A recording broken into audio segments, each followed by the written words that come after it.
8 araw na lang, Pasko na. May panghimagas sa ba kayo sa Noche Buena?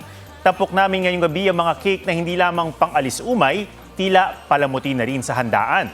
Tasapin ang sarap ng Pasko. Ngayong Kapaskuhan, ang mga cake hindi lang basta panghimagas, kundi simbolo rin ng pagdiriwang at tagumpay na pinagsasaluhan ng pamilya.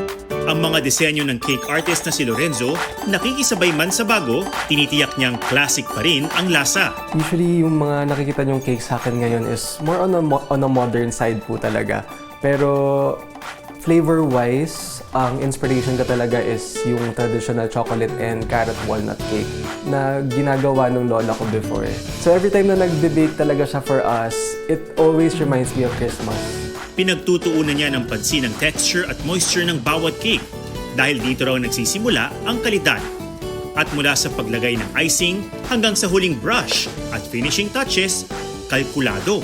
Gusto ko visually pleasing siya. Siguro yun yung tingin ko bakit yung mga customers ko tends to purchase something modern for their Christmas center table.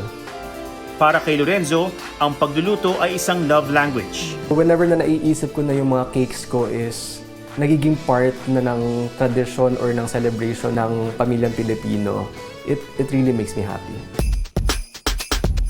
Ang Gen Z baker naman na si Athena, may kakaibang take sa Christmas cakes. Sinong mag-aakala na ang chocolate cake na ito ay vegan? The vegan pastries that I make kasi it's entirely no dairy, no eggs, and it's a healthier approach and a healthier alternative for someone who's looking for a healthier alternative na dessert. Bukod sa mas masusing pagpili ng sangkap, isa rin sa alok ni Athena ang kanyang eleganteng cake designs. Fresh flowers at fresh fruits ang madalas niyang gamitin. Nagsimula si Athena sa paggawa ng vegan desserts noong pandemya. Hindi bilang negosyo, kundi bilang pag-aaruga. May autoimmune condition kasi ang kanyang ina at kapatid, kaya naghanap si Athena ng mas ligtas na dessert. Isang alternatibong pwedeng pagsaluhan ng buong pamilya, nang walang pangamba. I think it's suitable for everyone. It's just like a regular dessert, and I think that's the whole point that I made before na hindi siya lasang iba.